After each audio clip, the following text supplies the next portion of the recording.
નૂરમય યોજનાના મકાનો લીધા બાદ ઝૂંપડામાં રહેતા લોકોને મકાન ખાલી કરાવવાની સેવા સદન દ્વારા ઝુંબેશ શરૂ કરવામાં આવી છે। વડોદરા મહાનગર સેવા સદન દ્વારા નૂરમય યોજના હેઠળ શહેરી આવાસો બાંધ્યા હતા અને તેમની ફાળવણી પણ કરવામાં આવી હતી। તેમ છતાં કેટલાક સ્થળે ઝૂંપડાઓ હજી યથાવત હતા। નૂરમયના મકાનો લીધા પછી ઝૂંપડા પણ ખાલી ન કરાતા સેવા સદને ઝૂંપડાઓ તોડવાની શરૂઆત કરી દીધી છે। આજે સેવા સદન દ્વારા માંજલપુર ભાથુજી નગર વિસ્તારના ઝૂંપડાઓ તોડવાની શરૂઆત કરવામાં આવી હતી।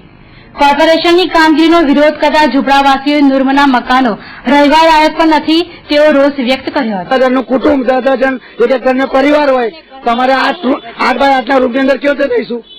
અને એની અંદર અમારા વિસ્તારની અંદર અમે દબા લોકોનું કુટુંબમાં હોય, કોઈ ઝુંપડપટ્ટીમાં કોઈ વાઘરી લોકો હોય, આ બધા અમારી કેવી રીતે સેટિંગ થઈ જગ્યા થાય કાયદેસર। અને આ બિલ્ડિંગ બની એની અંદર લોચો તો છે બિલ્ડિંગ અંદર હું કેવું છું કે માલકીની જગ્યા તો છે જ નહીં। આજે બિલ્ડિંગ બની ને એ માલિક બહારનો છે ને તારે બિલ્ડિંગ બની છે, બિલ્ડિંગ કાયદેસર છે નથી, બરાબર? અડચણ મેં છે બિલ્ડિંગ કાયદેસર હું કેવું છું એને તોડી નહીં શકતા। આ બિલ્ડિંગ છે ને એ માલકીની જગ્યા નથી હું કેવું છું, બરાબર?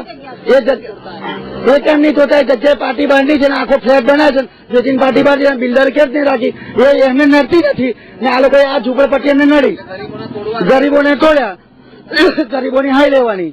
અત્યારે એવા ટાઈમ અત્યારે ચોમાસાનો ટાઈમ છે, અત્યારે વરસાદ પછી નાના છોકરાઓ જશે કઈ જગ્યાએ, બરાબર?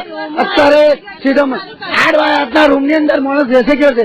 પલંગ વાળે કે માણસ છે કોઈ મર્યું ટર્યું અત્યારે અમારા ઘરમાં 12 10 માણસો હોય છે। 8 બાયના રૂમ છે, એ રૂમ ની અંદર અમારો સામાન ક્યાં મૂકવો અને કેવી રીતના રહેવું અમારે એ બી નથી। એની અંદર ગેલેરી નથી, બહાર નીકળવાનું કોઈ જ કારણ નથી। અને અમને જે મકાનો આલ્યા છે ને એ અમારે જે પિંજરામાં પુરાવી હોય એવી રીતના અમારે રહેવાનું છે, બરાબર છે? અને એ જગ્યા પર તો અમને કઈ જગ્યા જ અમને યોગ્ય લાગે એવી નથી। તો બીજી તરફ સેવા સદન તંત્રએ પોલીસની મદદથી તમામ કાચા પાકા દબાણોને દૂર કર્યા હતા। સેવા સદનના આ ઝુંબેશ આવનાર દિવસોમાં પણ ચાલુ રહેનાર છે। નૂરમય આવાસમાં મકાન રાખવાની સાથે ઝૂંપડામાં રહેનાર અનેક લોકોએ નૂરમયના મકાનો ભાડે અથવા વેચી દીધા હોવાનું પણ ચર્ચામાં આવી રહ્યું છે। કાચા મકાનો NURMની BSUP આવાસ યોજના હેઠળ તમામને મકાનો ફળવાઈ ગયેલા છે તે વસાહત ખાલી કરવાની, દૂર કરવાની કાર્યવાહી ચાલુ છે। ભાથુજી નગરમાં 23 અને બળિયાદેવ નગરમાં 22 એ થઈને કુલ 45 જેટલા મકાનો છે।